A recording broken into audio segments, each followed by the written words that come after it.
Hi, my name is Clay Hepler. I run, at this point, 23-person team that did over 7 figures of profit in my second year of land investing. But let me tell you something. Most land investors never make it past $200,000 or $300,000 a year. And it's not because they're not smart. It's not because they don't work hard. It's because they actually just scale the wrong way. I got off a call with an investor last Friday who was stuck at around 200K. He was getting inconsistent results. He's hustling, he's making offers, he's closing deals, but he's also chasing too many strategies, hiring the wrong people. He's wasting a lot of his marketing spend, and he's completely flying blind on his numbers. This is a big reason why most land investors actually fail to scale. I've been there, and if you are feeling stuck at that mark, here is why and how to fix it. The number one thing is stop chasing everything. When I got started, I got caught up in subdivides, infill lots, entitlement plays. I think I went through 4 CRMs in my first year. I did SMS, RVM, direct mail, cold calling, everything, right? Does this sound familiar? You got to stop this, right? Most investors overcomplicate growth. They jump from one shiny tactic to the next. Instead, look at in your business what's working, do more of it, find the biggest bottleneck in that specific thing and fix it. Scaling, I found in my business, is more about focus, not complexity. And a lot of times what happens is you might start a new marketing channel and it takes 3 to 6 months to actually get off the ground. And you're not really getting traction until that point. But you're looking around, you're hearing, hey, this person's doing really well in this marketing channel, whether it's SMS or RVM or direct mail or whatever. And the reality is, it really takes a lot of time and a lot of effort, and you don't know what's going on in that person's business. They might not actually know their numbers. Even a guru online might not know their numbers, which brings me to point number 2. You are not tracking KPIs. Now, a lot of people reach out to me on social media and is, hey, I just need a mentor. I just need help scaling or whatever. And sometimes I work with people, private clients, on a one-on-one basis. Sometimes I just connect with people offline. And I would say 90% of people are not properly tracking KPIs. And when I first started, I'm a visionary type. And so getting into Excel, actually physically tracking KPIs to me is like the worst thing in the world.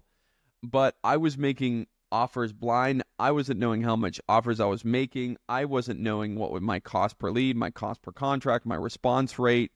If you do not track your KPIs, you're gambling, right? You're not actually running a business. And that's a really important distinction. And as soon as I realized that, I started actually tracking them internally. Like, how many leads are we getting every month? Of those leads, how many are quality? Of those quality leads, how many are we having conversations with? Of those conversations, how many offers? What's our cost per deal? What's our offer acceptance? What's our time to close? What's our cash conversion cycle? Before you try anything new, like the first one, ask yourself, what do my KPIs say? What are my KPIs actually telling me? From there, you can make a decision. If you are not tracking, start now. Start below. I'm going to include a master KPI tracker in the YouTube comments. You can grab that and start tracking your KPIs now and put you in a much better position than where you are before watching this video. Number 3 is hiring the wrong people at the wrong times. Hiring the wrong people at the wrong time could set you back 6 to 12 months. Early on, I made a mistake of hiring an acquisition manager when really I needed to hire someone that's a little more operational. I find in a lot of businesses that people will hire a sales task, like a closing task, specifically in the land business, really early, and they shouldn't, because no one's going to be as tenacious, as persistent as the principal, as you, the CEO, the owner. And so I hired this person, and he was a skilled salesperson for sure. But I should have hired an operations person and paid the operations person the salary that I was paying this person, because that person would have allowed me to focus on what I do well and what a lot of people in this business do well, which is actually selling. In addition, people hire the wrong people for the role. They hire someone for tasks. They do not hire someone for attributes.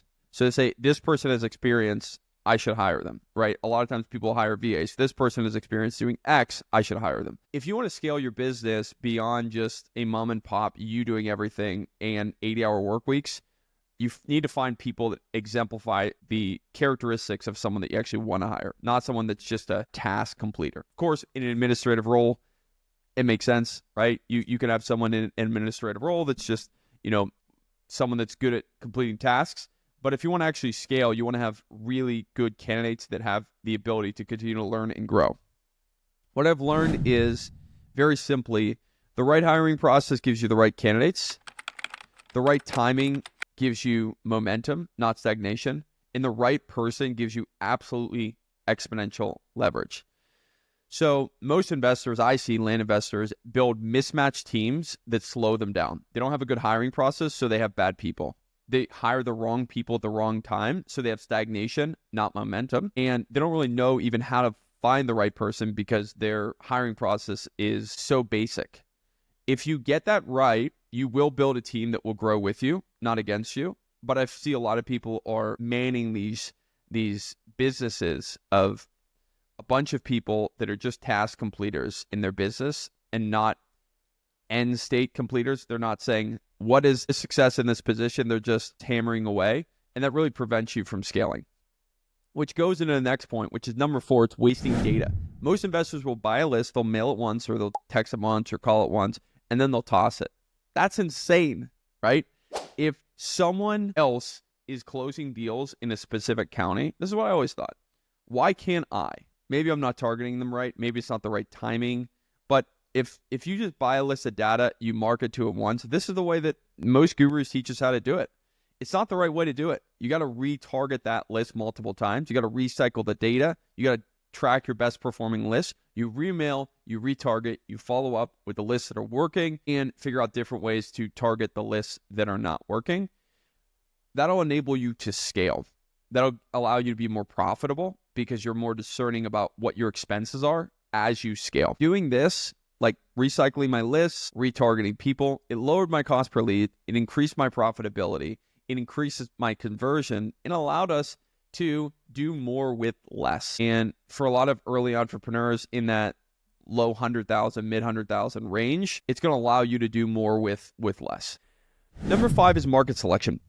Market selection, market analysis, paralysis. I see it all the time. People will try to reinvent the wheel in any step of the process, but particularly with market selection. They're trying to figure out new ways to market to these or new different types of lists and data.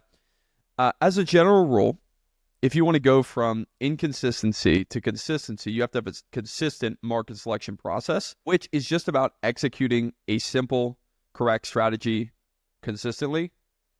It is not about reinventing the wheel every single time and trying to create alchemy with your market selection. When we're talking about consistency, you'll see that that's a big part of these top 7 things that keep people from scaling. And the 6th one is non-reliable marketing and sales systems. I see this literally all the time. And to be fair, it's happened to me and it continues to happen. So you'll hit a snag in your business and most people never get it to be reliable. But when they do, they think that's a static thing.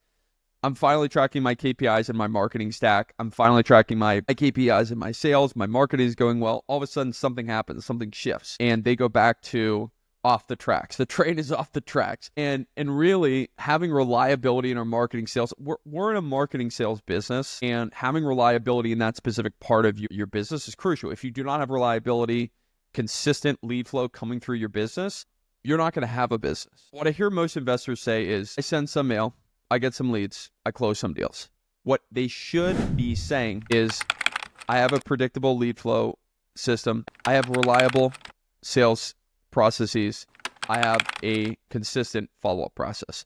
Those are very different. And all it takes is a mindset shift and a commitment to consistent sending out mail, consistently marketing, consistently looking at your data, consistently following up with sellers, consistently using the same script and coaching to the same script. And then when you hire people and bring people on, this is where it kind of falls down for a lot of people. You have to imbue in them the expectation that this is how we do things here, and then you manage for that.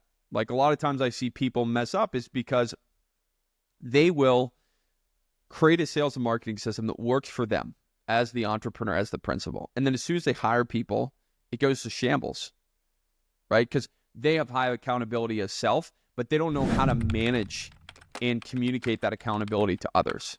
I know that because I've had a very difficult time doing that. And it's a different skill set that has to be learned, but we just think we'll just hammer away, or why doesn't this person know how to do this? In reality, we don't have the systems, the processes, the SOPs to support them. So in sum, figure investors have consistent, reliable systems. They have a system for predictable lead flow, follow-up sequences, and reliable sales process. And when you fix this, scaling becomes that much easier. Number 7 is inconsistent funding. Remember when I got started in the land business, my first year, it's about 4 months in, and everyone was telling me, hey, Clay, this is you got to offer 50% of market value or 45% of market value to get a deal done. And to me, that felt like a really crappy heuristic because I came from the house wholesaling flipping world, and you do after repair value times 0.75 minus repair costs minus your wholesale fee to get your price. Basically, it was like this really easy heuristic. And so what I see a lot of land investors doing is they're sort of like, they'll just throw out an offer and they won't really know how to know if it's a good offer or not. And that was me my first 6 months. And then what I did is I found a funding partner that basically I ran all my deals through. So I knew my profit share, my JV profit share, and this person helped me take my business to the next level, helped me do some subdivides, a lot of flips in my first year and in second year. And they were my primary person, right? What happens was I was using friends and family money. I was raising at a lower interest rate. I was using any kind of funding that I could get, really. Hard money lenders that would charge me outrageous fees. And it really made it so that my offering was inconsistent. And especially when you're scaling, it was really hard for me to predict revenue, cash flow, profit, and the ability to offer. And so I couldn't even teach my team members how to come up with an offer. And so this underwriting became a bottleneck. And so when you have a consistent funding funnel, it became that much easier, right? I knew what my funding partner is looking for, just like that, for example, a hard money lender is going to lend up to X loan to value or loan to cost, and at this interest rate in these points, etc. It's the same exact thing with funders, but I was so inconsistent in my early days, and it just created more drag. You're seeing all these things just create drag, and they prevent you from scaling as quickly as you can. If you can streamline, even though money might be a little more expensive, there's a way to offset the expense through the expertise of the funder. But man, it was much easier to scale, and I could focus on different tasks, higher dollar value tasks, if I had my funding solutions consistently put together. And I felt that was like an inflection point for me in year one.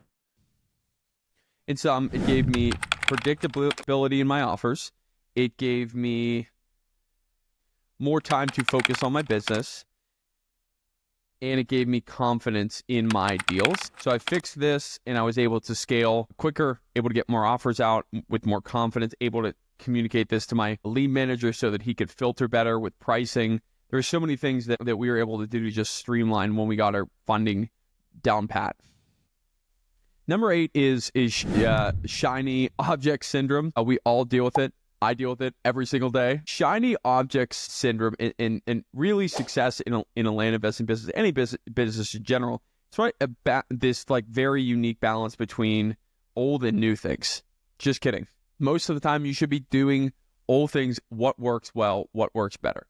There's this great concept about problems versus opportunities. And a lot of times the growth in your business is already in your business. It's already rooted in the problems that you solve versus the opportunities of going out. Like a lot of people are leaving land right now, or some people are leaving land to go into distress acquisition or wholesaling or something else. And the reality is you might get over a problem in there. You might get a quick win, and then you're going to have the same problems that are in your business. And so shiny object syndrome is a immaturity. I had this early on in my business. I was tweeting my first year, even though it helped me get investors. I was tweeting my first year. I was like, why am I tweeting in my first year? I should be focusing on my business. Social media is also a shiny object. I say as I do social media, but I have a specific purpose because we fund a lot of investors' deals and we raise a lot of capital through this. And we're at this point in my business, I have a team that runs the day-to-day of my business, so I can get out and focus on the next greatest opportunity. But specifically when you're scaling, you're going from 300K to 800K. It's a really different relationship. And that's what I was focusing on. Hey, can I add this revenue stream instead of focusing on solving the problems, right? As Steve Jobs has said, focus means saying no to 100 good ideas. So your quality of your focus is not about the amount of no's that you say. It's about the no's that you say for really good ideas that are painful in your gut. That's when you're practicing this, and it just feels uncomfortable, but it does allow you to focus on the most important things in your business, double down on what's actually working. Stick to what makes you money. This is what I did in my first year. Was able to allow me to X my revenue from year one to year two, take on more capital partners, raise more money, do a lot more partnership opportunities because I was focusing on building the business and doing it well. And I realized that scale really comes from simplicity. It doesn't come from complexity and new revenue channels. So if you get benefit from this, give a comment below. Tell me where the biggest one that you're dealing with. Subscribe, hit the subscribe button, like if you're getting benefit from this. This channel is really dedicated to helping you scale the business. You're scaled at this point, helping take you from 100K, right, to $1 million plus in rev, and then helping you get your funding solutions really dialed in to help you take that business to the next level, whether it's capturing bigger deals, getting bigger deals under contract, or getting your funding dialed in for your regular flips so you can scale faster. If you like the video, the podcast, leave a comment below, and we will see you next week.